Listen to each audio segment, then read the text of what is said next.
On today's podcast, your hosts TC and Chris Nicole discuss utilizing different training intensities and the purpose of Technique Week.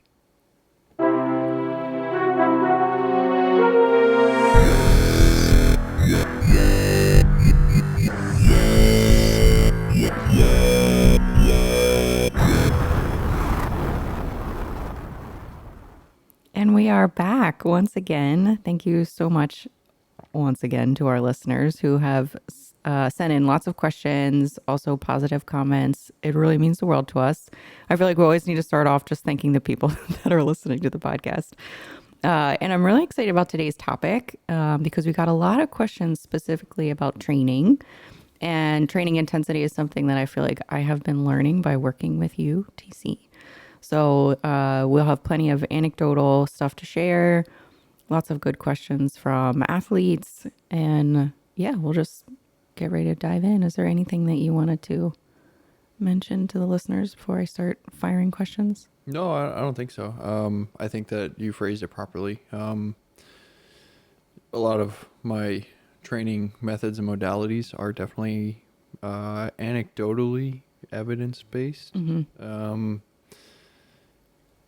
And, over the course of our relationship together, we have found plenty of scientific evidence, supporting my suppositions. So, yeah, that was a good kind of precursor to. Yeah. I think sometimes you have professionals that they learn the material or they learn theories and then they directly, that affects their strategies and how they like work with professionals. It's like a learn first and then implement. And then you have other professionals that just approach whatever topic it is that they're interested in with more of a curious mind.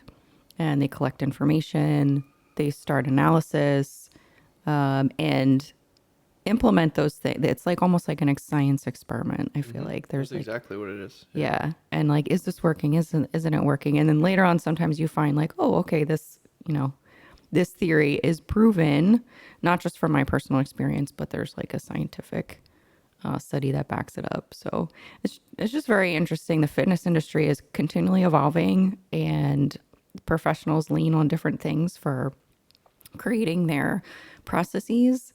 And I feel like you have a very unique style of figuring out what works and what doesn't. And it's been interesting to come in contact with a couple other professionals that use a similar strategy. Like the Glute Lab book. Yeah, it's, oh my gosh, I read that Glute Lab book and I'm like, TC, did you write this? Which is a book written by Brett Contreras, but there's a lot of similar. Yeah, I think we have a lot of like similar focal points, similar priorities in training. So It becomes very annoying when I ask TC a question, he gives me an answer, and then like a week later, I'm reading it in that book. I'm like, okay. But it's like I said, I think it's just a unique way of understanding the fitness industry. well, it's also like it's kind of validating for Sure. for me too, because like I said, I mean, it's not like I'm in a laboratory doing science experiments, right? I have me and I have our clients and the clients that I've worked with in the past, and like you said, you approach something with a curious mindset and you say, does this work? Does this not work? But then also, how is this supposed to work? Like recently I've started instituting those like rehab style unilateral glute bridges, and Oh yeah. yeah, like, I mean, they suck when you first start doing them. Oh my but then gosh. once you finally feel it and you're like, wow, that is what a hip lift is supposed to feel like. It's crazy. It's absolutely crazy. It's very different than a regular style Yeah. single So, leg hip bridge. so which kind of brings us right into our topic, because when you're doing that, you're not going to load up a bunch of weight. Right. It's going to be body weight. And, that's any rehab style. Rehab style is going to be as little effort as possible. Sure. Which in any training regimen, there's going to be a place for that. There's going to be a place for maximum intensity, and there's going to be a place for maximum mental intentionality. And I feel like sometimes those are going to be on opposite ends of the spectrum. So sometimes they're going to be in the same exact spot. Sure. You're doing a max rep squat. You want your technique ingrained already, but your setup has to be perfect. You have to be very intentional with your setup and then your bracing pattern. Right. And then when you're actually executing the lift, you're not necessarily thinking, it's not really mental intentionality at that point. It's just that is intensity. Sure. So I guess the first thing we can talk about is the definition of intensity. Yes. Different, kind of like you said earlier, different professionals utilize different methods and modalities, and they also, I believe, ascribe different definitions to the word training intensity. I would agree. So if you're a powerlifter, intensity means weight on the bar. A higher intensity day is going to be a day where you have more weight on the bar, a higher percentage of your 1 rep max, and less volume. Okay. Whereas a higher volume day is going to be the exact opposite, right? We're going to choose maybe 70% of your 1 rep max. You're going to really push like the 8 to 12 rep range. Again, for powerlifters, that is volume. That's cardio actually. For I think 6 is volume and Yeah. 12 is cardio.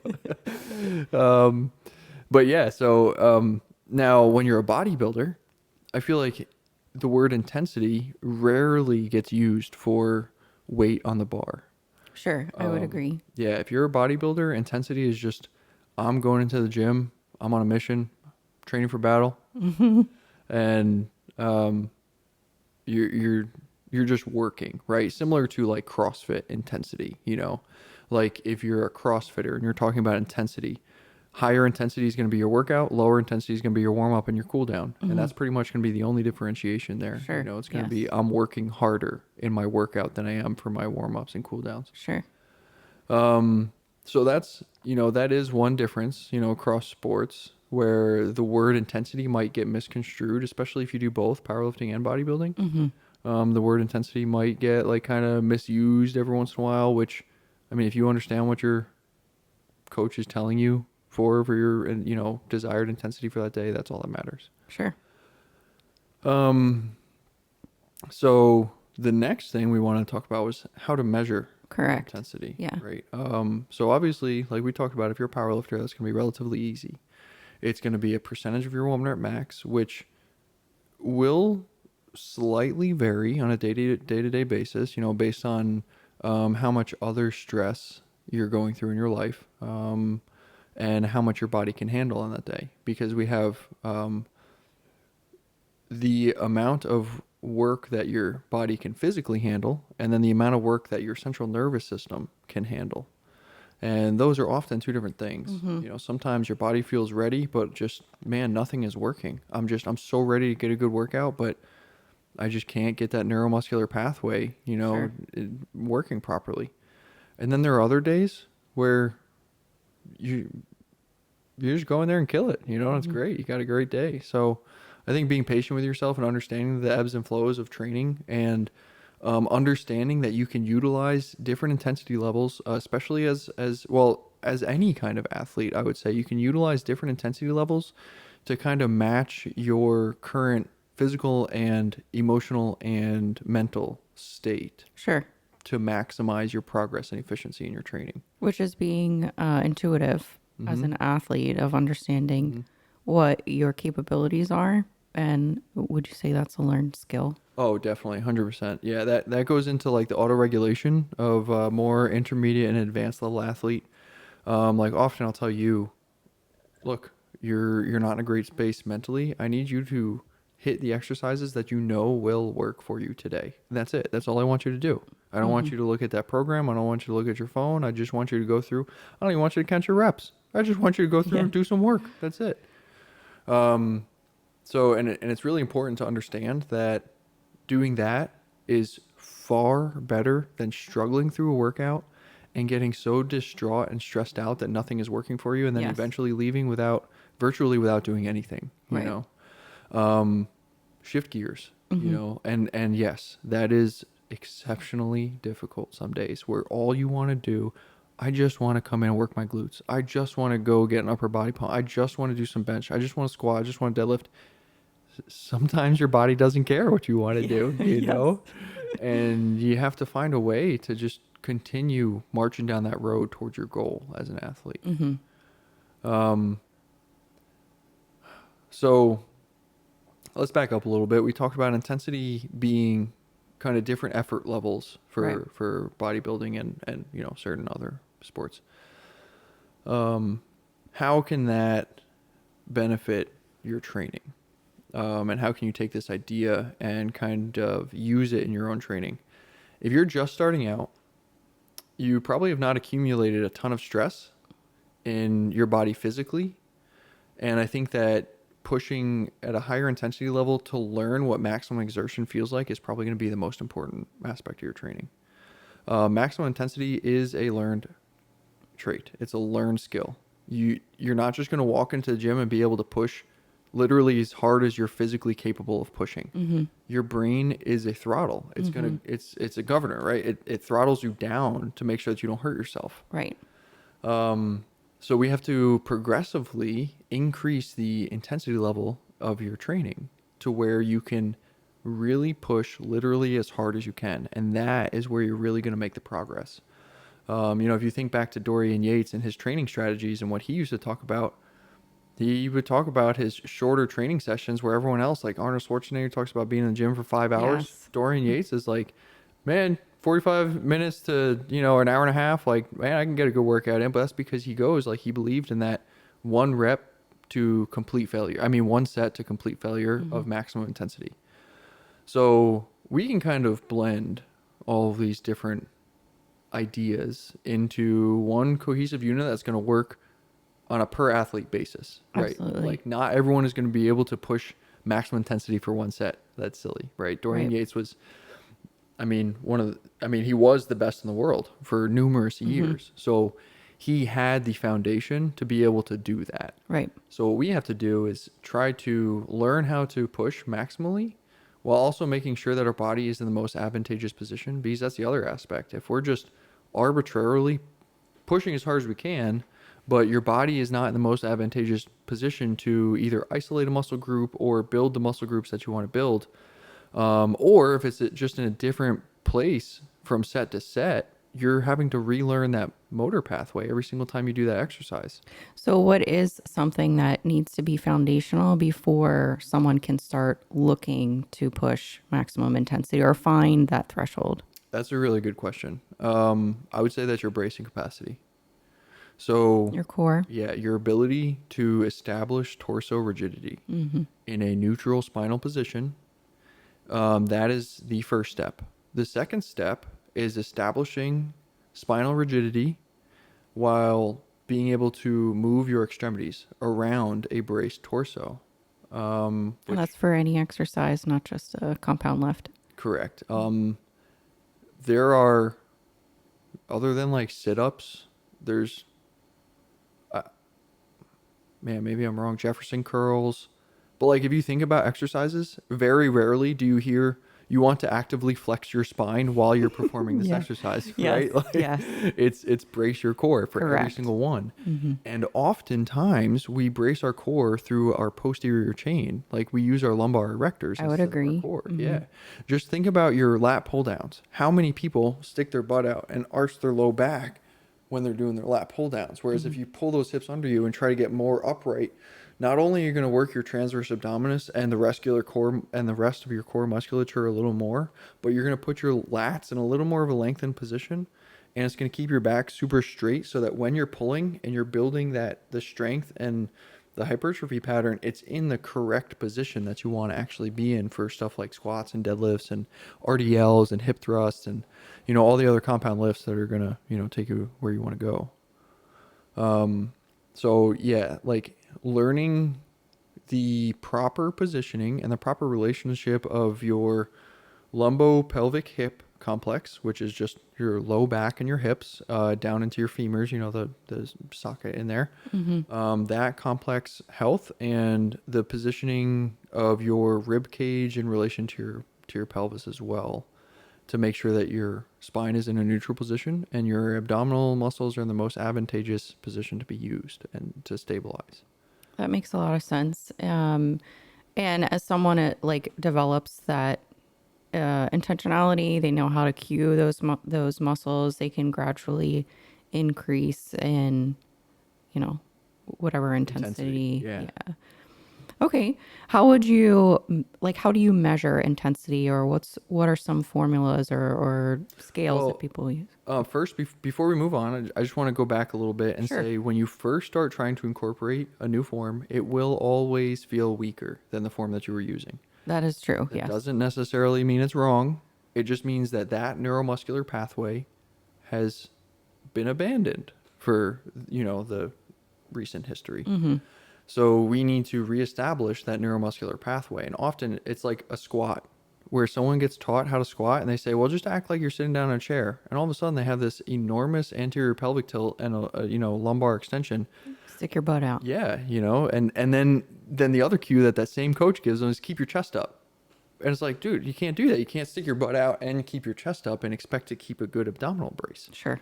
So for that specific instance, normally I tell people to hip hinge a little bit first and then squat down to maintain that proper stacked position. Sure. But I don't want people to get discouraged when they first start trying to focus in on their core. I guarantee it's going to be difficult. But the other thing I can guarantee is after a couple of weeks of focusing on your core positioning, if you can bring that same core positioning to your other exercises, again, they're going to feel a little weaker in the beginning, but they will feel so much more solid once you can subconsciously activate that bracing pattern, right? Sure. When you're still trying to actively think about bracing and performing the exercise, yeah, it's going to be difficult, right? Because you only ever have a meter of 100% effort level. And if 50% is going towards your form and 50% is going towards the weight, you're always going to feel weaker than if 100% of your effort is going towards the weight on the bar. So again, just remain patient, feel it, record yourself, make sure that you're actually doing the right thing and not just arbitrarily putting yourself in different positions. Make sure you're putting yourself in a more beneficial position. And like I said, just have patience, have some grace with yourself, and understand that it'll take a little bit. It does take time. That's something that I've been working on over the past several years, and I'm still trying to nail down. We can always improve, but it does. Yeah, it takes a lot of time. Yeah, learning a new motor pathway is very difficult. Yeah. Excuse me, it's very difficult, and it can be frustrating. It can be really frustrating because one day you'll have it and it'll feel great. The next day you'll go in there and you'll just try to do it again, and you have to start all over again. You have to do the same exact build-up sequence as yesterday, and now you feel like you haven't made any progress. But you have. I promise you, you have, because you're going to do that a couple more times, the exact same thing, and then one day you are going to go in there, and you're going to try to do it, and guess what? It's just going to work, and you're going to be like, wow, this is great, and then you're going to be able to build a little bit, and then eventually you're going to be able to add weight to that movement pattern. So, like I said, just stay patient, and understand that this is a lifelong endeavor. Even if you don't plan on competing for the rest of your life, that's fine. But you have to build these sustainable movement patterns and sustainable training habits to make sure that those are not your limiting factors. We want to make sure that your decision making is, going to change your path. Sure. So you asked me how to measure training intensity, right? So that's a good question. When I would write programs in the Google Sheets, I would utilize an RPE scale. And I would only use 1 to 5 because I thought it was just a little easier than trying to have someone pick 1 to 10. But it's essentially the same. It's the same idea. Now that's more of an intermediate level athlete thing, because it's difficult when you don't know what maximum exertion feels like. You literally can't prescribe an RPE to it. So RPE stands for rate of perceived exertion. But if you don't know what maximum exertion feels like, you can't compare any training intensity to maximum intensity because you don't know what it feels like. So I have people consider RPE even when they're first starting out, because I want them thinking about that and building that into their programs so that as they progress as an athlete, they are able to utilize some method of auto-regulation in their training to where, look, if you're feeling good, go ahead, do another set. If that workout, this exercise is feeling really good and you're getting a great pump from it, do an extra set. If you're feeling crappy today and you need to pull back a little bit on the intensity or the reps or the sets, you can do that. But the caveat is you can't just arbitrarily pull back and push forward on volume. So I think that that's where the differentiation comes between like a beginner athlete and an intermediate athlete, because the intermediate athlete is going to understand that you still need to maintain a certain amount of volume and work in order to elicit the changes that you want. Sure. And there's a difference between like just being lazy one day and not feeling it, and, you know, understanding that your body needs to pull back a little bit. Yes. Well, what would be a good example of, like, if you're using an RPE scale of 1 to 5, you know, what is a 1? What's a 5? Like, how can that be relatable to people listening? Sure. So I think maybe describing it might be a little, okay, let me describe it as a powerlifter. Okay. Yeah. RPE 10 is your 1 rep max. It's your third attempt on the platform. It's a grinder. It's not moving fast, but you got it done. And there's no way you're going to do another rep. And Okay. you're probably also not going to put more weight on the bar. You're done. Yeah, you did it. The conclusion. Yeah. RPE 9, it's going to move slow. It's going to feel heavy, but you could probably do it for another rep. Okay. If you really had to, put a gun to your head, you probably do it for another rep. Sure. RPE 8 is going to feel heavy, still going to move pretty slow, but you're going to still have 2 reps in the tank at the end of your set, comfortably, right? And anything that reckless training does, we're talking about technical failure, not mechanical failure. RPE 7 is, okay, so now you're seeing a pattern. Now it's 3 reps in the tank. But now the weight, it still feels a little heavy, but it moves quickly. So this is where like recording your lifts comes into play as a powerlifter, to start trying to understand RPE and what it feels like internally. You can use these external cues. Like I've been in a meet before and had to ask you, can I see that video? Because Correct. yeah, it always feels heavy. 500 pounds is a lot of weight, and it's going to feel heavy when it's on your back. Yeah. It doesn't matter if you squat like 550 or 650 or 750. 500 pounds heavy. Yeah. So, Or if you squat 90 pounds. yeah, 500 pounds can be heavy. But yeah, I like to look at the video and correlate it to what I felt in my head, so I know how much more I had in the tank. Sure. And sometimes it feels heavy, and then I watched the video and it flew. There was no stopping. There was no grinding. It was like, okay, well, obviously my brain is lying to me. Let's throw another 50 pounds on there. That always happens to me when I'll do a lift. I'll be like, oh gosh, it was really hard. And then I'll show you the video. And TC's like, oh, that flew. That was so easy. I'm like, it was not easy. But it's understanding that scale and the intensity. And that's interesting, a point of utilizing video to kind of help determine that. Yeah. Especially in like a compound lift. Yeah, and I think that learning that maximum intensity, the more you practice maximum intensity, the less an RPE 7 feels like an RPE 9. Sure. You know, because you know I have more. I can push harder. Yeah. And really that comes down to your CNS. I mean, like when people first start working out, yeah, your muscles are going to get a little bigger, but you're going to get strong fast because of your neuromuscular pathway being built. So we're at a 6 now. Yeah. You want to keep going down. or that's the what's a 1? Yeah, so that's the other reason why I didn't really use a 1 to 10 is because a 6 is going to be like a 5, 6 can be your warm-ups, right? Okay. Like I still want you kind of working during your mobility work. I don't want you just kind of like laying around and this is not flexibility work. We're not stretching. This is not a cool down. Your mobility work is active. It's putting your body through ranges of motion, and it's an active range of motion. It's not a passive range of motion. Okay. So you are still working, and usually I would prescribe a 3 when I was 1 to 5. I would do a 3 for all the mobility stuff, and then if it's like cool down or walking or like a hip flexor stretch, I'll put a 2 or a 1 in there. Okay. So you're still squeezing the muscles, still intentionally utilizing them in a warm up or activation exercise that you would classify as a 5, 6. Yeah, and if you think about the RPE scale, that's right below 7, which is a weight that feels heavy. Wow. Right. So your mobility work, you should be being very intentional, and it has the potential to make you break a sweat. because you're trying to extend your available range of motion, right? But that's why you program less sets of those warm up things. We don't want to tire you out. Right. Okay. Exactly. Yeah. Otherwise, you'd be going through the motions, and I'd give you like 3 sets of each. But we're not just going through the motions here. We're intentional, and we're trying as hard as we can in anything, any of the exercises that I prescribe.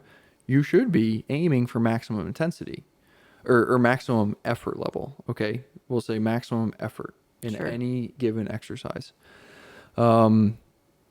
And then that kind of goes back to my powerlifting roots, because the intensity is the weight on the bar and your mobility stuff is going to be body weight. So technically, according to that definition, it's going to be a lower intensity. Sure. But we still want that higher mental intentionality. Okay. Okay. So like it's still going to feel pretty intense, right? Because you're trying pretty hard. But you also understand that if you needed to load the weight, you could. If you needed to do 5-10 more reps of that same exercise, you probably could. You know what I mean? Okay. So what about like for people trying to build muscle? So hypertrophy intention in the gym, is there certain intensity levels or, numbers on the RPE scale they should be searching for? Yeah, I'm sure that's a can of worms. Sure. Yeah. I would say, generally speaking, aim for 8.5 on the RP scale. 8.5 out of 10. So you should be able to get maybe 2 more reps with good form. Exactly. Yeah. Okay. Now, there's been plenty of research. There's been a ton of research that's gone into what is the ideal hypertrophic rep range. Yes. And basically what they found is as long as you come as close to failure as possible, you're going to build muscle. And I think that it's probably also because they don't necessarily know the exact mechanism of muscle growth. I think there are a couple different mechanisms. But that means, that's why powerlifters still put on muscle, not as much as bodybuilders, obviously, but they're still putting on muscle because they're training to maximum intensity. Correct. Yeah. Now they're only doing squat, bench, deadlift. So like, their muscle is going to be in very specific places. Sure. But yeah, so coming as close to failure as possible. Now, if you look at that, if we kind of step back from that a little bit and look at it, you'll understand that higher rep ranges allow you to get closer to failure, right? If you're going to do a 3 rep max, you may leave, let's say 10% of your effort in the tank, but you couldn't have done another rep because it was so heavy. But if you had a half that weight, like if there was only half the weight on that bar for that 4th rep, you would have been able to do it because you did have more in the tank. Sure. Just not enough for that one last rep. Whereas if you're going to like 15 to 20 reps, like the difficult part about that is going to be picking a weight that brings you right to failure in the right rep range. Correct.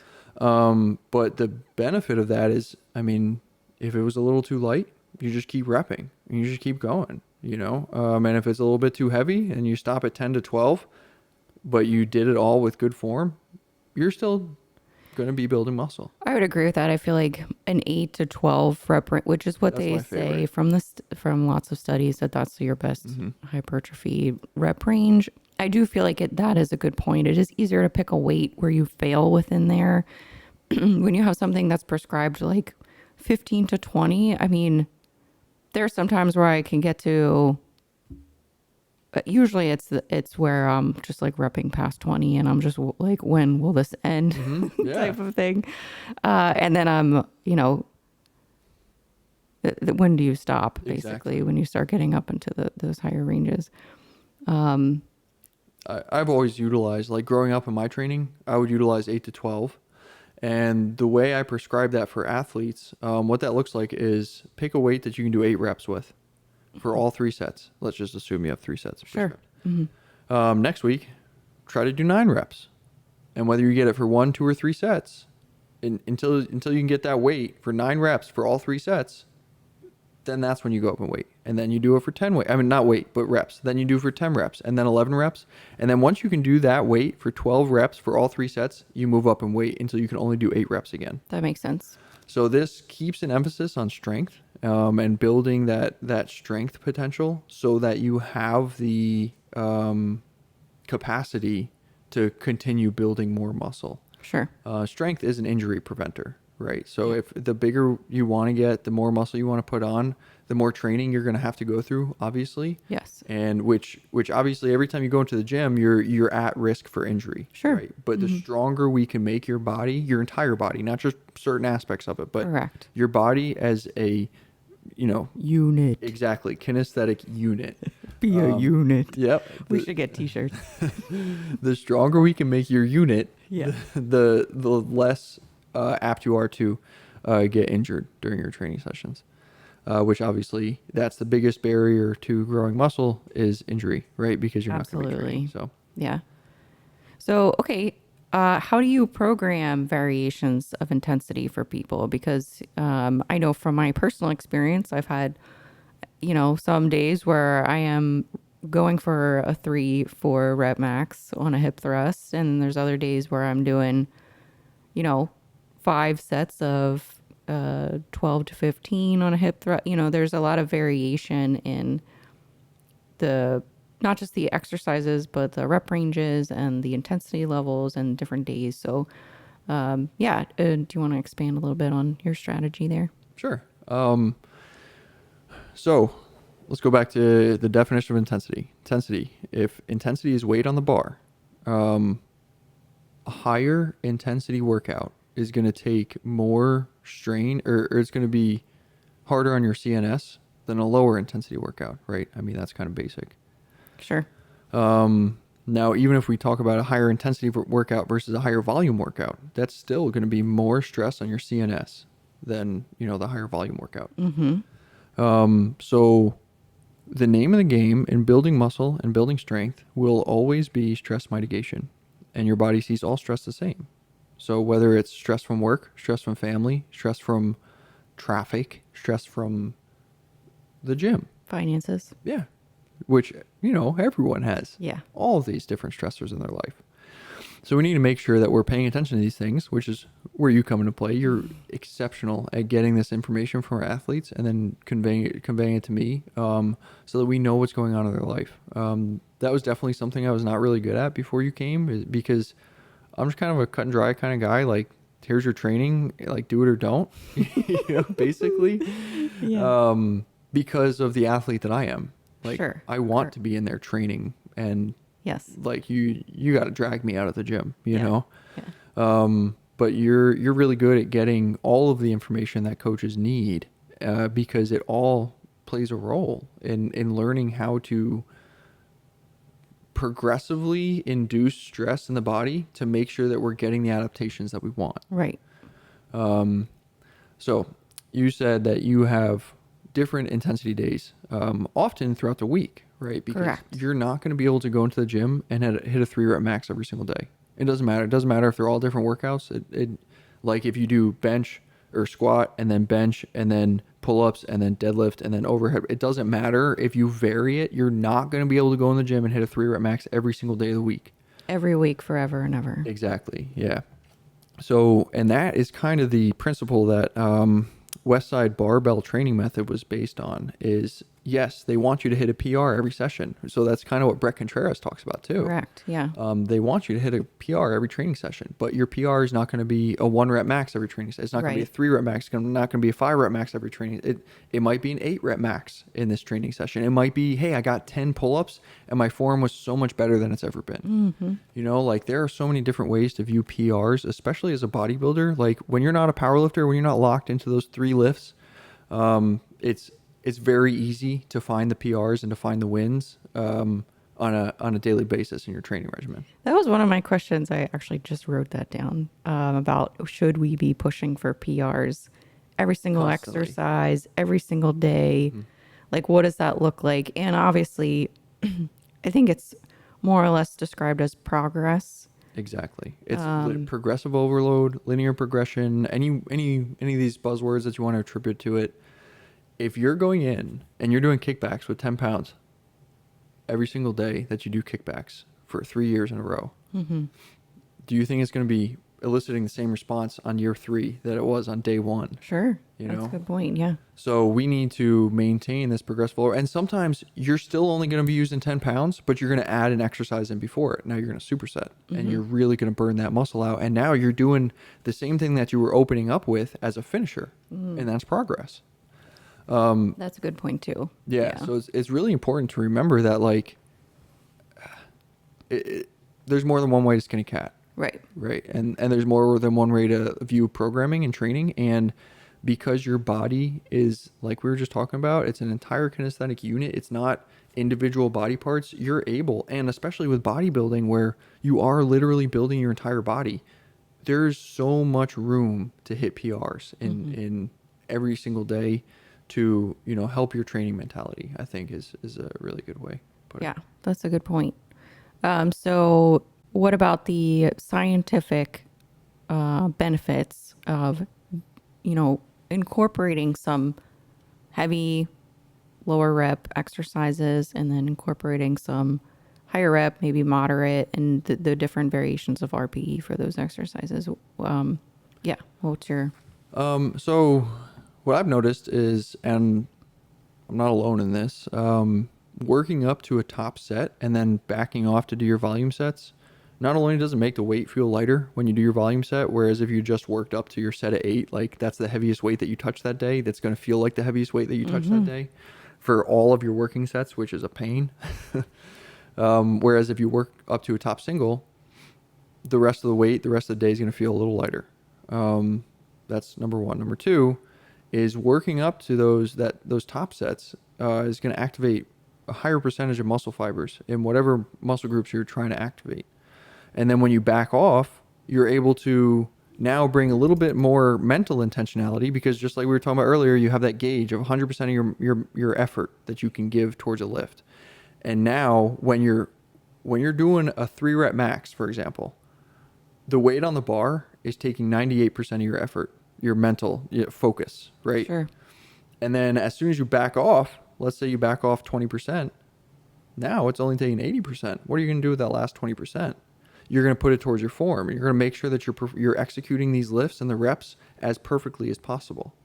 And with a more repeatable form, you're going to make much faster progress because your body doesn't have to relearn a motor pathway. So you ingrain the neuromuscular pathway and then you rep it and you practice it. And that's what your volume set is. Yes, it's work. It's hypertrophy work. You're building muscle. But really what it is it's practice. It's form practice. I would agree with that. And I've talked about this on the podcast before about how that's really helped my hip thrust. Because in the past, I would stop. Well, first of all, I didn't do very good like recovery work and activation work, but I would try and hip thrust each week, trying to add more weight on there, trying to like increase little by little, those incremental changes. And since we've incorporated different variations of like, because I would never try and reach for a 3 or a 5 rep max. I would always stay within that 8 to 12 rep range and try and increase weight incrementally that way. And then trying to execute a lift at a lower rep range with heavier weight at first felt counterintuitive to me, because I was like, but this isn't isolating my, bikini girls. We just want big glutes, and our wellness girls. We just all want big glutes. So this isn't really, I'm not feeling it. I'm feeling it in my hamstrings. I'm feeling it in my adductors. It's not working is what I would say. And so I would always constantly work at a lower weight because that's the only weight that I could feel my glutes working at. And then since working with you over the past, it's taken time. It's taken 2 years.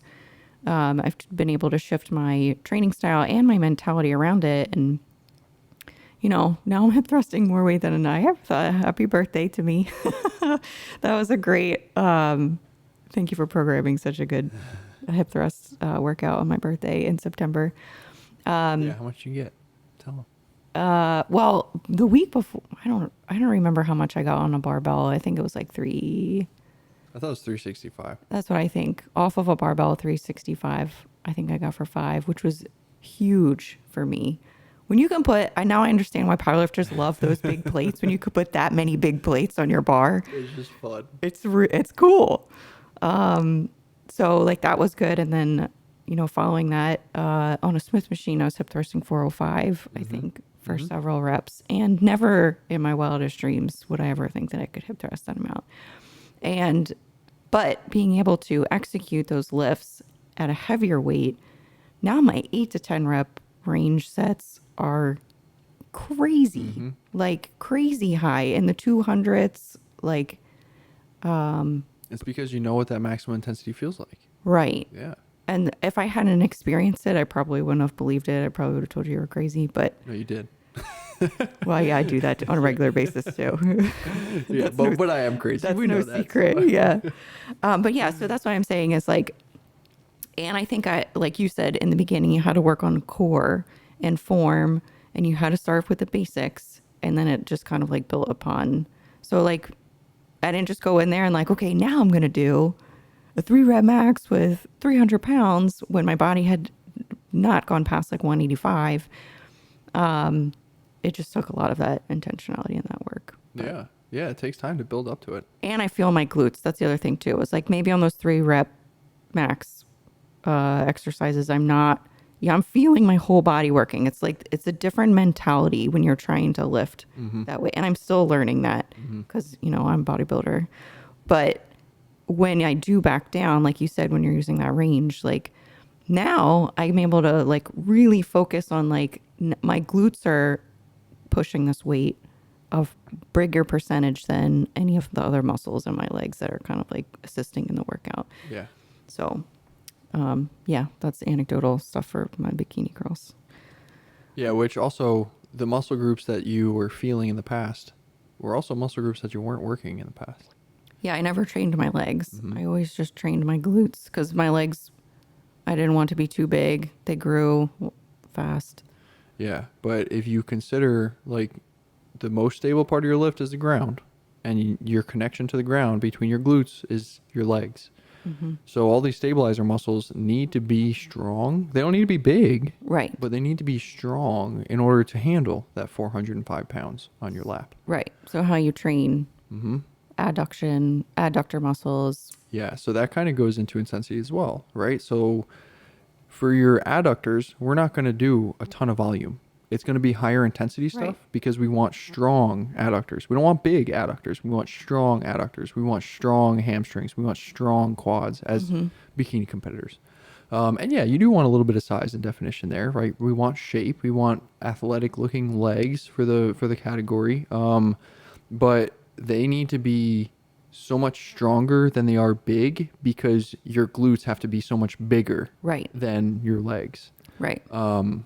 So, that's an important thing to remember as well, that just because you don't want something to be big does not mean you should not train it. Right. It just means you should train it differently.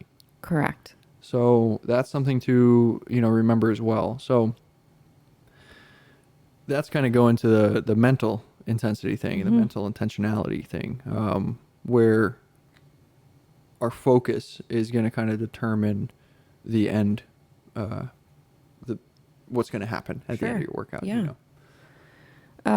So real quickly, you mentioned about like bodybuilding being able to measure quote unquote PRs more easily than powerlifters, because powerlifters, your PRs are measured off of.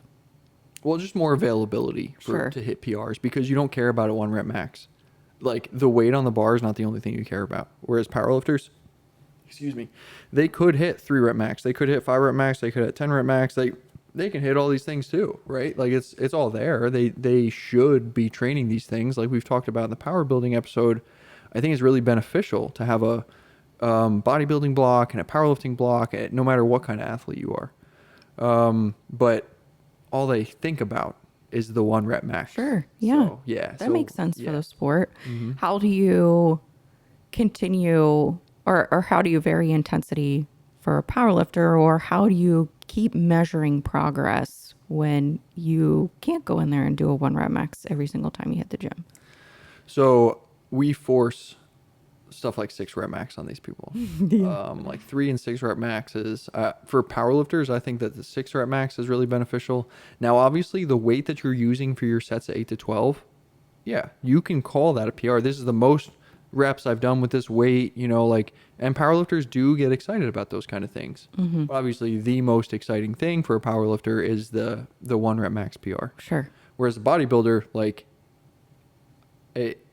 well, it's kind of, I guess, bittersweet, because since they don't care about that stuff, like, you have to convince yourself that this PR was worth getting happy about, you know? Yeah. I was happy with my 4 rep. Yeah. I don't really care about a 1 rep, to be perfectly honest. That's fine. That's why we don't program it for you. You know, I think 3 is the lowest that we go with. Yeah, that's enough. A 3 to 6, I think, is plenty. Yeah. Yeah. And that's why I tell people too, like, if you don't feel comfortable only doing 3 reps, that's fine.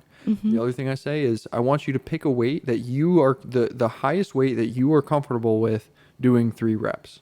So especially when you're a beginner, you really don't want to go outside of your quote unquote comfort zone. And I said quote unquote because if you're not uncomfortable, you're not changing. Sure. Right. So we still want to push, and we want to continue that eye towards progressive overload and linear progression.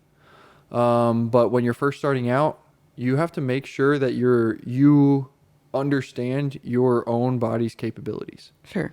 Now, I grew up training by myself. Whether it was in high school where I'd go in before jazz band and work out, or work out in my barn after school, or, you know, now I work out in the barn, I work out by myself. You kind of learn where your failure point is, you know, and when you're working up to your top sets, you kind of learn what your body feels like and what it's going to be capable of that day. Down to like 5 pounds. Like I've loaded a top set on there, and it was a bit of a grinder. And I knew that if I put that 5 pound weight that I really wanted to, because it was 595, not 600. Oh yeah. And if I had have done that, if I hadn't have stayed strict with myself, knowing what I was capable of that day, instead of letting my ego take over, I would have failed that rep. Sure. But instead, we got another good rep in the tank. So that is definitely a learned trait. That's hard. Yeah, especially when people are starting to learn. Yes. Like so to me, I think back squatting is scary doing by yourself. Because I don't know, maybe I watched too many awful videos.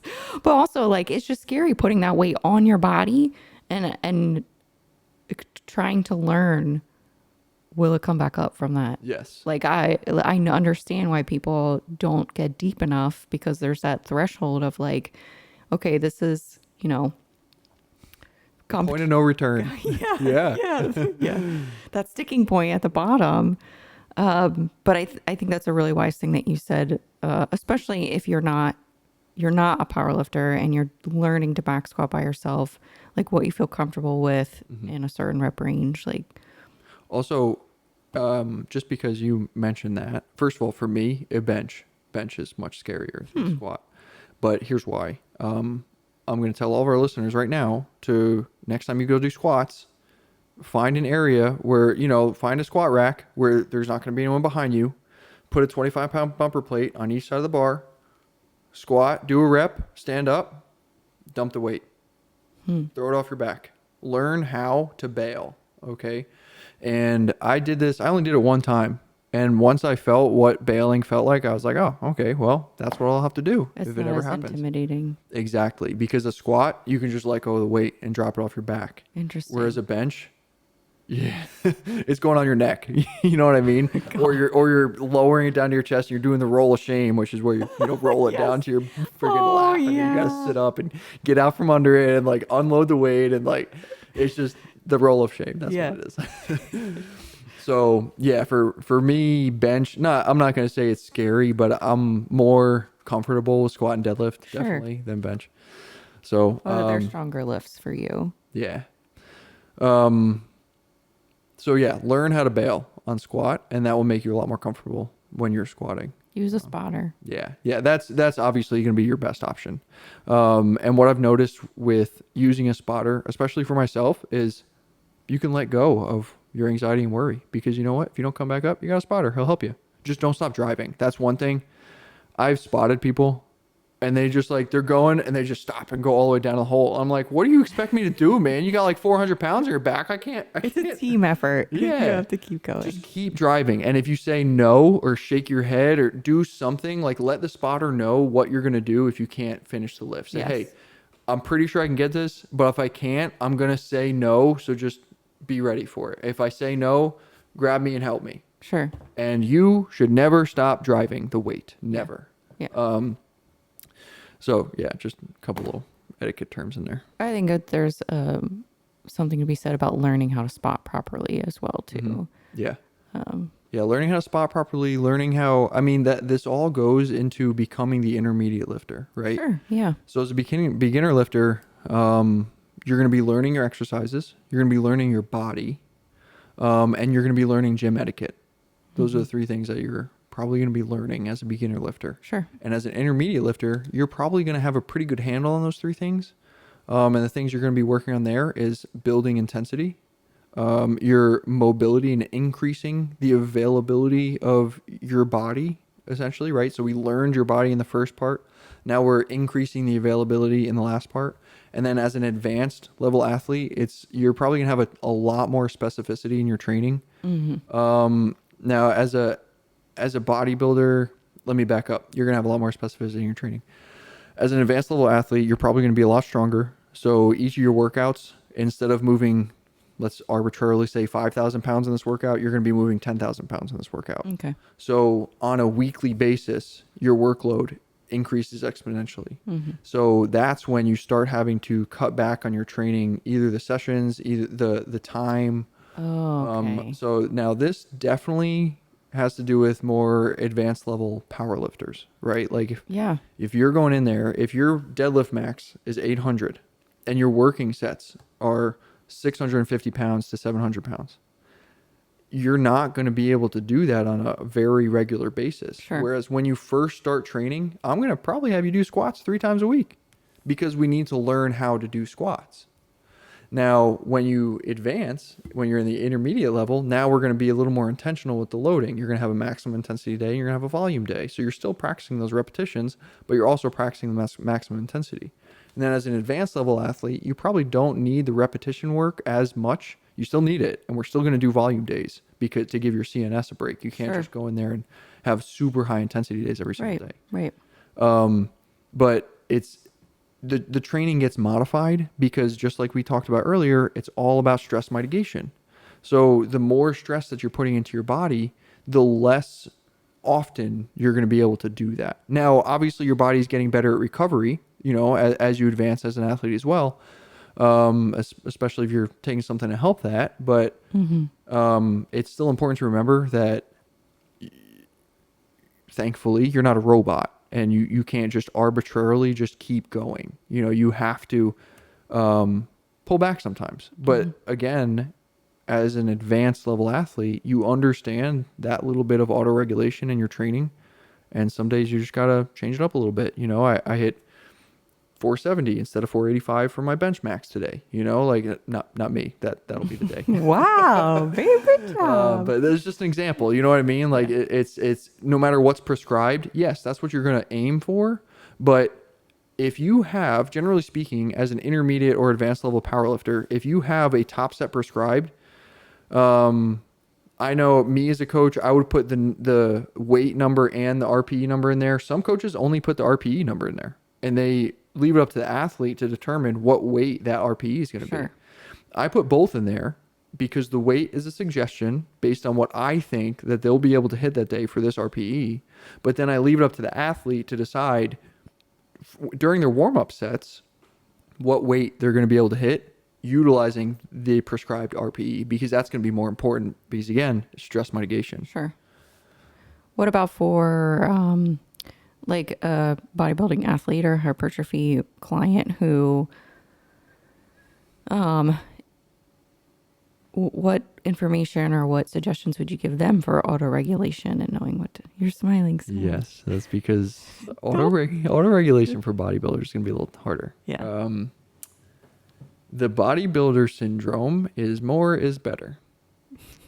More cardio is better. More dieting is better. More work in the gym is better, because theoretically in your brain, that's going to bring better conditioning to the stage. Sure. That's not always the case. Correct. Again, stress mitigation. And what is like one of the biggest factors that we see for a watery look on stage?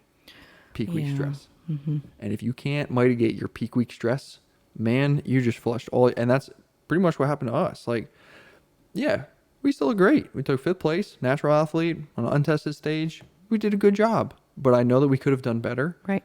Because the week leading up to the competition, we had some digestive issues. We had a lot of stress. And it just wasn't ideal. That's okay. It is what it is. You know, again, marathon mentality, Right. and keep your eye on the end game. Sure. Okay, going back to bodybuilders and autoregulation.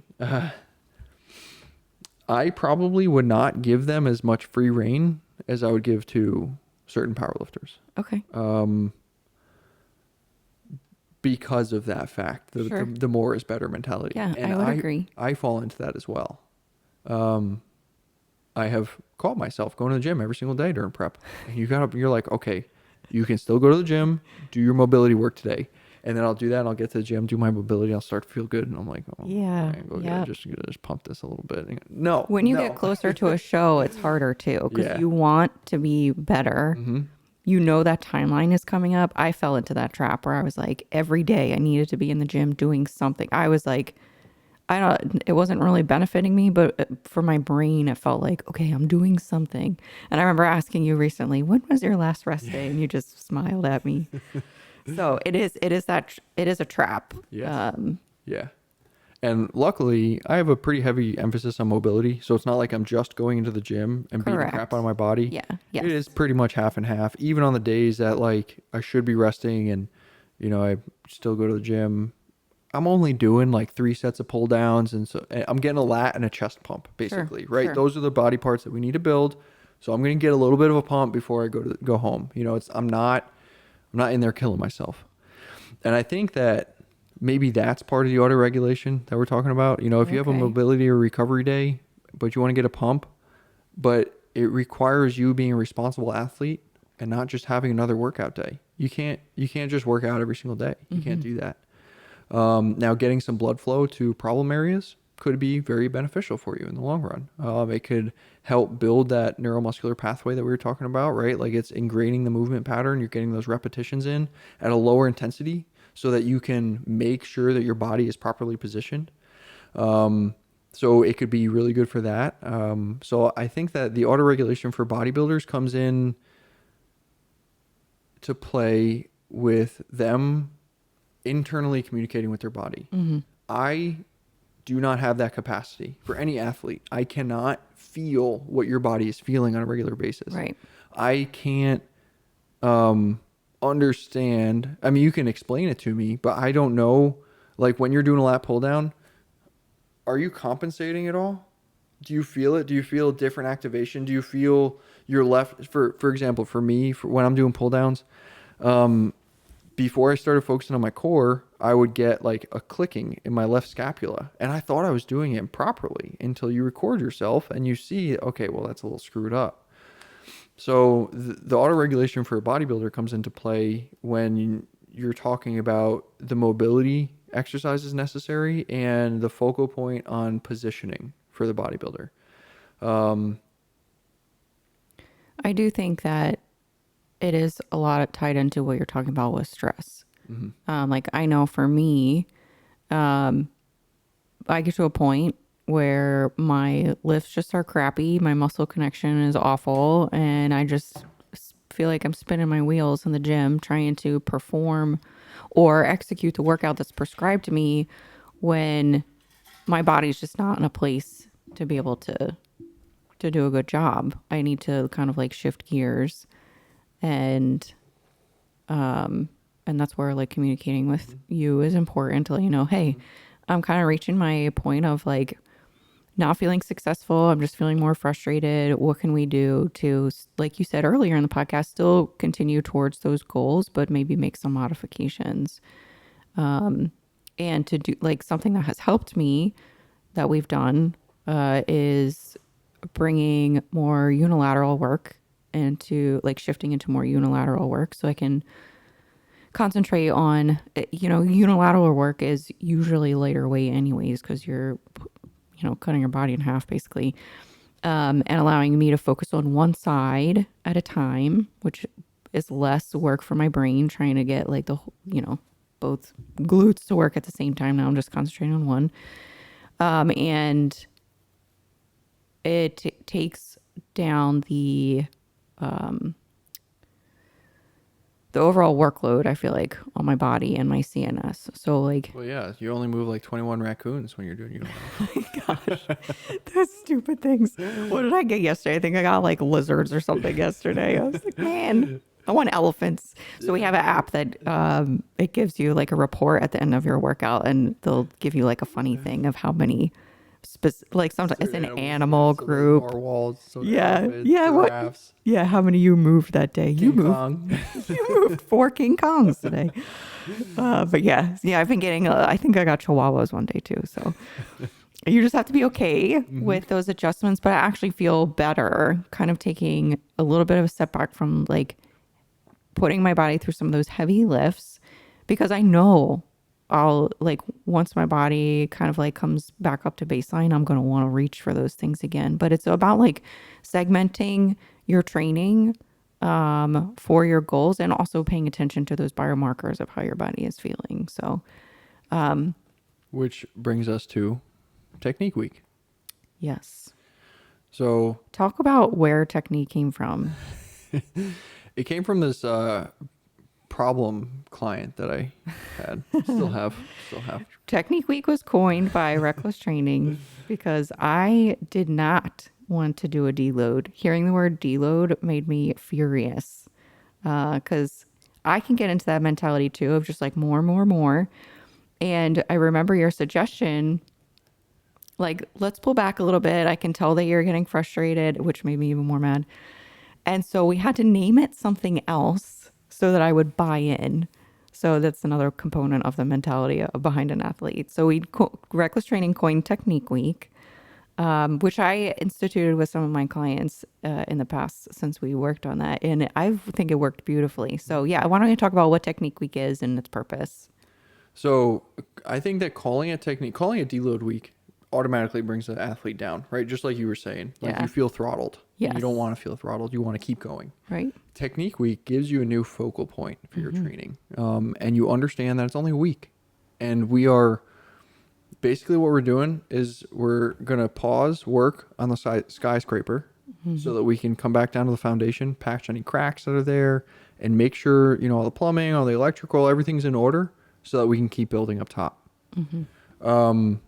And I think it's also really beneficial when you've just gone through a high stress situation, right? So we Yes. just had my peak week, which was also Janelle's peak week. We had a bunch of other things going on that week, and then the week after, you crashed. Oh, And man.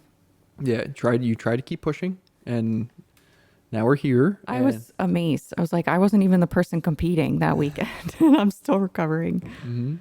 But that's okay. And we just need to be able to be honest with ourselves. And I think that's another marker of an advanced level athlete is someone who can be honest with themselves about how they're feeling and what their Sure. body needs, instead of just arbitrarily wanting something different. Yeah. Right? Reality doesn't care about your emotions or your desires. It just doesn't. And I know that sucks to hear and to say, but it's true. And the sooner that you can accept that as an athlete, I think the more efficiently you can progress your training, because Sure. no longer are you trying to say, but I want to do this. And Yeah. that's, man, when I first hurt my back, like Oh, the next gosh. year or two, I was feeling sorry I was not a good athlete. I was not a good athlete. Because I was focusing on what I wanted to do instead of what I still could do. And then once I made the switch and said, you know what, I'm going to compete in a bodybuilding show. I'm going to, balance out my body again. And then I will come back to powerlifting. I'm not going to squat. I'm not going to deadlift, and I'm not going to flat bench press. And I squat and deadlift and bench press every once in a while. Right. Just to kind of like, grease the joints and grease that movement pattern and stuff. Sure. And also to kind of see how it feels on my back. But yeah, I've really thrown myself into bodybuilding because, again, it gives you that different focal point. So it's the same thing with Technique Week. If you're super stressed and your CNS is just super fried because of whatever you got going on the rest of your life, or just because your training has accumulated a ton of stress and it's time for a deload, then we take this deload week, we give you a new focus, we put a bunch of unilateral work in there, and we alter how your CNS is being recruited and how your kinesthetic unit is being recruited, to give those other pathways a break for a week. Right. while you are still feeling like you're working towards your goals, which you are, right? Yes. I mean, yeah. It's so still rewarding. It's just a shift. yeah, there's I think Squat University says you can't squat on 1 foot. You have no business squatting on 2 feet. You know, and that's like, no one wants to hear that because no one can do single leg squats. You know, they suck. Like they're not fun. Yeah. But that's true. Like if you don't have unilateral strength, then you don't have that cross body stability, and you're eventually going to hurt yourself. And anyone not watching, I'm raising my hand because when I first started lifting again in my late 20s, I was like 27, 27. When I first started lifting again, I got right into powerlifting. And that's what I did, squat, bench, deadlift. And my lifts went up astronomically because I've always been focused on strength. So I had the foundation. And now, because my youth, I only did 8 to 12. And then I just start doing 1 rep maxes. It's going to start here and increase exponentially pretty quickly, you know? Correct. So that happened, and instead of doing the mobility work, instead of doing the unilateral work, and the deload work that was necessary to perpetuate that progress, I just kept going because I was a stupid kid, you know? Yeah. And eventually hurt myself. So, so technique week is very useful in giving someone a different focal point, in rebuilding that foundation and making sure that your body is able to accept a higher work capacity, a higher workload, a higher work intensity. And it's really good at keeping the athlete engaged while also allowing their central nervous system to kind of relax a little bit. Right. So, and everyone's technique week could look different. It could all look the exact same, but it could also look different too. Right. You know? Yeah, because it's dependent on what the person needs to be working on in their foundation. Yeah. Like if I have a bodybuilder who loves CrossFit, I'll probably give them some circuit style training just to burn some calories. It's like a 30 to 45-minute workout. Go in there, get some movement in. You love high intensity interval training. We're going to aim for medium intensity because it's deload week. If I have a power lifter, you know, they're probably going to be doing compound lifts. But with the accessories afterwards, it's going to be a lower percentage. Like you'll probably use 70% of your 1 rep max, which is generally a 6 to 8 rep range, and I'll probably prescribe it for 3 to 5. Okay. We might do paused reps for, you know, deadlifts and squats, which also they can have a higher CNS load. But that's why you keep the intensity down, the weight on the bar, right? So we use a lower percentage of our 1 rep max when we're doing that during technique week, because the focus is on building the neuromuscular pathway in that range of motion. It's not necessarily building strength in that position. So. And what are the benefits? Like, what do people, or what have you seen happen with people that execute a technique week and they get back into the gym with more intensity? They're still in the gym. More intentionality as well. That's, I think, what we see after a technique week, because these athletes, no matter how run down they feel, they still want to work hard. Yeah. They still want to get to their goals. And if I just give them a new goal, they're going to chase it just as much as if they were chasing something else, you know? Sometimes not as much because they don't enjoy it as much. Like unilateral stuff is like not as fun as doing a 1 rep squat rack max for me, you know? Sure. But generally speaking, when they come back to the gym, the next week they feel super, super strong because we've reestablished a connection to all of your different stabilizer muscles, and we have alleviated the stress from your central nervous system, and you're just ready to go. So I think that that's probably, you know, the biggest benefit. Aside from the internal dialogue and communication that these unilateral and mobility and rehab style exercises forces upon an athlete. Like when you're doing a unilateral exercise, you necessarily have to think a lot more. You know, if you're doing a single leg squat, you got to think about bracing, you got to think about your hip positioning, you got to think about your shoulders, keeping your head straight. Whereas if you're doing a squat, you're just getting on the bar and you stay as tight as possible. That's pretty much it. Squat down, stand back up. So yeah, I think it helps to reestablish that mental intentionality in your training. And then from your technique week, basically we've increased your intensity. Your technique week brings it back down, and then we increase it again. And then ideally we bring it back down to just above where we brought it back down last time and build from there. Yeah. And then bring it back down to just above where we brought it last time and build from there. And eventually you're where you want to get to. Right.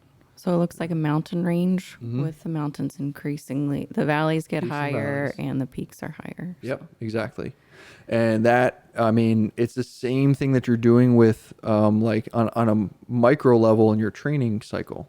When you train, your body goes into an alarm phase, and your performance potential goes down for a brief time, and then you come back up and it goes through a super compensation phase, and your performance increases. And then if you don't do anything, it goes back to baseline. So ideally, when you're structuring a workout program, you hit a workout, it goes through the alarm, goes to the super compensation phase, and then that's where you hit your next workout. And then now that's your baseline. And your alarm phase was your old baseline, and then your super compensation phase is above where it was last time, and then you hit your workout again. So that's why, yeah, it's the wave. I'm doing the hand gestures that he's doing. But that is why I structure workouts the way I do. And some people are like, for different splits, like, I usually use a bro split. Why do you do it like this? Can I move my recovery days around? Like, I get a bunch of questions like that. And the answer is yes, you can move it and you can organize it the way you want to, but just understand that I've organized and positioned these workouts to try to make it so that your body can make full use of them and make sure that we're fully recovered for your next workout. Sure. Or quote unquote fully recovered, because we want you in that super compensation phase, Sure. not back to the baseline. So, Would you say people sometimes need more than 1 week for a technique week? yeah, if they're going through an exceptionally stressful time in their life, like if you're going through a divorce or something, maybe even like a death in the family, Sure. like there are certain situations where I feel like we need to pull back a little more. But again, you're not pulling back on your progress. Sure. You're just altering it. Sure. And I think that that's the hardest thing for any athlete to understand, is that just because your intensity isn't super, super high doesn't mean that you're not making progress. My intensity in training for the past year has been like, okay, I push as hard as I can in anything that I do. Okay, I put as much effort as I possibly can in anything that I do. But if you watch me work out, let's just say, for example, Planet Fitness, they have a chest press machine. I don't, generally speaking, go above 100 pounds because I'm looking for the connection. I'm looking to ingrain a new movement pattern. I don't want to resort back to my old movement patterns that had me hurting my shoulders Just every to other push bench. more weight. So, like the one thing that I'll go super heavy on is leg press. I'll work up, I'll fill up the Take all the plates from pins. everyone else around the Yeah. gym. Yeah. Well, that's not my fault. They don't put enough plates in there. I only need 16. I feel like I have to go help. Are you using this? Okay, he needs this. But yeah, that's the one thing. And that's still, I do it for like 6 reps, so it's not like a 1 rep max. But Sure, yeah. yeah, and it's because I've been sculpting and trying to find new positions, and I've been trying to repattern my movement patterns, which is not necessarily something that most athletes do on a regular basis, but that's pretty much all that my training has consisted of this year. And it looks like I put a ton of muscle mass on, and I might have put like 5 pounds on, I guess, which sounds, I guess, like a lot. That is a lot, saying that as a natural athlete. But also, if you think about the previous 2 years, I wasn't even working out that much. So if I had been putting maximum intensity towards my hypertrophy work, like I'm sure that we could have got a little more. My stage weight probably would have been like 193, 195 instead of 187, 190. But that's just not where I was in my athletic career, right? So Could you ever be too intense? When you dislocate your shoulder or something. I'm just kidding. It's too intense if you need to go in an ambulance. But yeah, I mean, is there a negative for too much intensity, too much like pushing the envelope where it becomes detrimental? yes. So that's a good question. How do I want to answer that? I mean, obviously an athlete has to work harder than you have to reach a certain threshold to achieve extreme results. But can you overdo it? I think that understanding where to place your intensity level, I think is the important thing. Because, okay, so as an elite level athlete, not advanced, not intermediate, but like an elite athlete mentality is I'm going to work as hard as possible at everything that I do that is going to bring me towards my goals. That doesn't necessarily mean we're going to try to use as much weight as possible in everything that I do. That's a good point. You know, Yep. you can have maximum intensity in your mobility work, you know, and that kind of translates, it goes back to the different definitions I was talking about. So let's instead say you can have maximum mental intentionality in certain exercises. And the way that I kind of differentiate that in our programs is, generally speaking, if I want maximum intensity, like weight on the bar, I give you a rep range. And just like I talked about earlier, I want you to aim for the bottom of that rep range and steadily increase until you get to the top, and then increase your weight, go back down to the bottom of the rep range and work yourself back up again. If I want maximum mental intentionality, I generally give you a rep count. So for stuff like glute kickbacks, hip airplanes, pigeon liftoffs, all this stuff is going to have rep counts, because that's where I want you to stop. I want you know that this is how many reps you have to do. And so you're going to pick a weight that you can definitely manage that, but we want absolute muscle contraction and isolation. So we need to be super, super intentional about our bracing and our body positioning. And we need to make sure that we're squeezing as hard as possible for these exercises to activate the most amount of muscle fibers possible. Yeah, so there are differences in your training intentionalities, but I would say that, like, so yes, your quote unquote intensity being defined as weight on the bar, or the amount of weight that you're using for a particular exercise, the quote unquote intensity is not necessarily going to be at 100% for every single exercise that you do, but your mental intentionality is. Okay. No matter what exercise you're doing, whether it's a 1 rep max or whether it's your warm-ups, you should be fully committed mentally to what you're doing right now. And I think that's one thing that happens to a lot of people, is they get caught up, especially because I tell people, like, record themselves, and then they record themselves and they go on, they get caught up. Someone texted me and now you're in a conversation, or you start like cruising Instagram or something. You go to the bathroom and sit down, cruise Facebook, and you get distracted. Now all of a sudden you're not in the same mental state that you were 5 minutes ago. As elite athletes with goals, I think it's really important that we remain focused in our workout sessions and maintain that 100% mental intentionality. The mental intensity, I think, is probably more important than the physical intensity. Sure. So that's going to look different depending on the level of athlete, Yeah. where their brain is at during that gym session. Oh, sure. Yeah. And it depends on your goals too. You know, if you want to win the Olympia, man, you better not be you better not be thinking about anything else probably all day. You know, like, these people on the Olympia stage, that's all they do. You know, yeah, they some of them have some jobs, some of them are online coaches, some of them are trainers, posing coaches, this, that, and the other, but Some of our doctors and nurses. some of them, very few. But that's because those are super demanding jobs, you know. And I mean, to get to the Olympia stage, we already know that bodybuilding takes Everything. Yeah, it's a lifestyle. It takes your soul. Yeah. So Well, it can. So I think also tempering your expectations between the energy you're able to put towards this prep and the outcome that you want. And you have to understand that if you only have 20 minutes a day to work out, you're probably not going to get the same results as someone who's devoting their entire life to this. Sure. You know, and you and I have been poor athletes for 3 years now, but that's because that's what we're chasing. And you know what? Yeah. We have all our food, we have all our supplements, and we have our training. And if we need training equipment, we get it. If we need supplements, we get it. If we need food, we get it. But there's not very much room for anything else. But that's because of our goals. You want to get to the Olympia stage, and I want to do what I want to do. So I think it's just very important to, you know, temper your expectations. And just like we talked about earlier, if you're a bodybuilder going into a bodybuilding show, like, your expectation should never be to win the show. It should never be to win the show. It doesn't matter how good you look.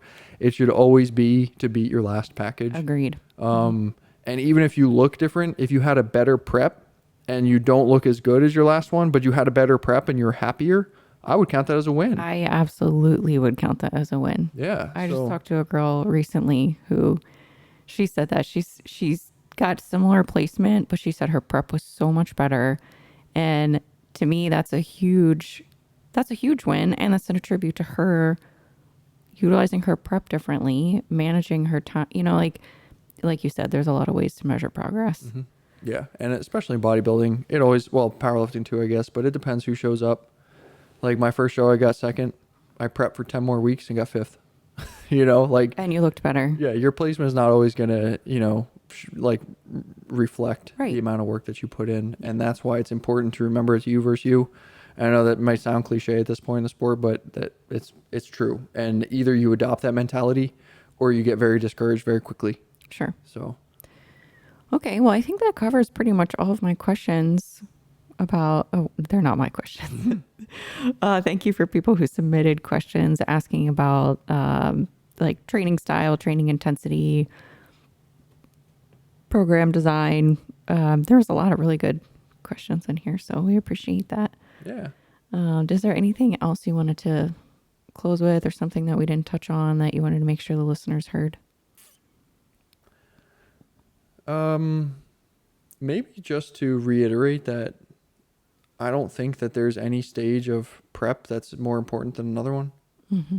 A lot of people think peak week is the most important time. A lot of people think your 8 to 12 week pre-show prep is the most important time. If you didn't do the work in the off season, you can prep and peak all you want. Mm-hmm. It's not going to make any difference. You're going to look the same or worse than you did last year. So I think understanding that bringing maximum intentionality to every single stage of your career as an athlete is very important. And also understanding that in each stage of your career as an athlete, your needs are going to change. Mm-hmm.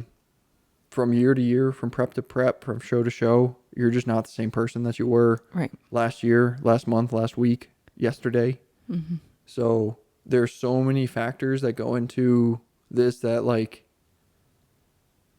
first of all, that's why bodybuilders love consistency and routine, because the more variables you can pin down and change, not variable, fixed. I can't think of the word right now. I've had terrible brain fog. You're doing very good today, by the way. You're doing an excellent Thanks, job. babe. You too. Yeah, thanks. So yeah, the more variables you can pin down and make not variable, Sure. the easier your prep's going to be. And also the easier it is going to be to progress from prep to prep, right? If you don't have a million variables, then you kind of know what caused what to happen. Right. Whereas if you do have, this variable, this variable, this variable, and this variable that all changed. Too many wild cards. Yeah, you don't know. And all you can do is throw the sink at it next time and, hope that you got the right combination of those variables. It is an art and a science for sure. Yes. And it's very important to understand yourself as an athlete. I would say that through coaching, that's the one thing that I do reiterate to people is you're going to learn so much about yourself, what you can handle, what you can't handle, what your body likes and doesn't like. And it makes you more intuitive on realizing the small things that make big differences. So that in itself can be frustrating because you're like, oh man, this like interruption in my routine is really going to throw me off. So I think we've talked about this too, like being adaptable and a little bit of flexibility, but there is a positive in keeping a steadier routine if it's feasible for your lifestyle. And having that intentionality through each phase. And you don't have to have the gas pedal down every single day, 365 days a year. But like you said, depending on your goals, that's going to measure the level of focus on specific things in your life. So, okay, I just took over your speech. I'm sorry. No, that's great. Yeah, it's all very true. But yeah, so I just want to thank everybody again, one more time, 5 times. I'm going to thank everybody for submitting questions, for leaving comments. If you liked the content, please leave a review on Apple Podcasts. That definitely helps us out. We do have a donation tab on our website at recklesstraining.com under the media tab. Yeah, Reckless Media. So if you do feel inclined that you want to help support, like TC said, poor athletes creating a podcast, we definitely appreciate that. Absolutely not necessarily, but we wanted to provide that outlet because we do have people asking how they can support us. And you can find us on Instagram. TC is at Longshot Gamble, and I'm Chris Nicole _IFBB Pro. And then we also have our shared Instagram reckless_training. I never get that right. Reckless_training. Well, someone stole the reckless training page and then didn't